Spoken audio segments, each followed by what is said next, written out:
नमस्कार everyone, Lion Homes private limited property channel को आपको स्वागत। आज आम चलतु K K petrol pump opposite side रे गोटे एससी प्लॉट विजिट करी आसीबा। नमस्कार। खोर्धारू भुवनेश्वर आसला बेले जाँला क्रॉस कला परे नेक्स्ट आसूची गोहिरिया छक। से गोहिरिया छक एंड जाँला मझिरे राइट हैंड साइड रे देखंतु बहुत बड़ बिल्डिंग जोटा कि एबे न्यूली कंस्ट्रक्शन होउची मेट्रो बिल्डर द्वारा।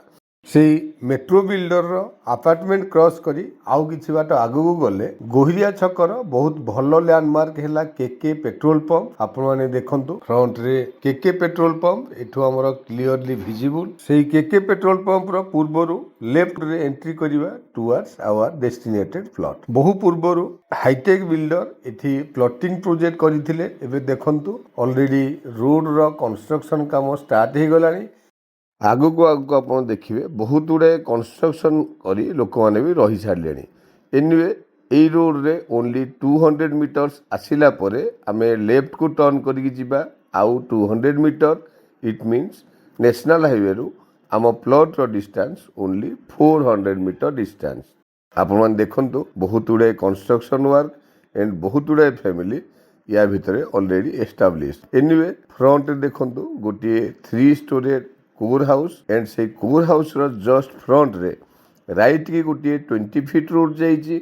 आमे से रोड रे एंट्री करी राइट हैंड साइड रे फर्स्ट प्लॉट छाड़ी सेकेंड प्लॉट आमर सेलेबल प्लॉट।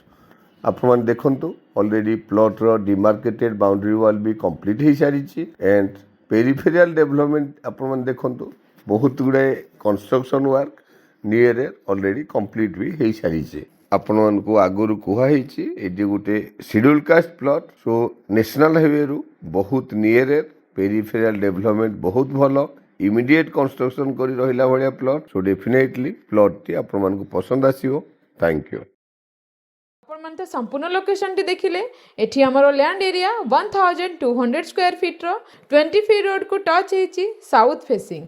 आपण माने देखंतु फ्रंटेज हेउची 30 फीट, प्राइस हेउची पर square feet 3200 rupees. I hope आपको लोकेशन सहित प्राइस निहाती भल लगुथिबो। आउ डेरी न करी तळे था नंबर रे कांटेक्ट करिया को जमारो भूलंतुनी। चैनल को सब्सक्राइब करिया सहित जदि वीडियोटी भल लागिछि लाइक शेयर कमेंट करिया को जमारो भूलिबेनी। Thank you.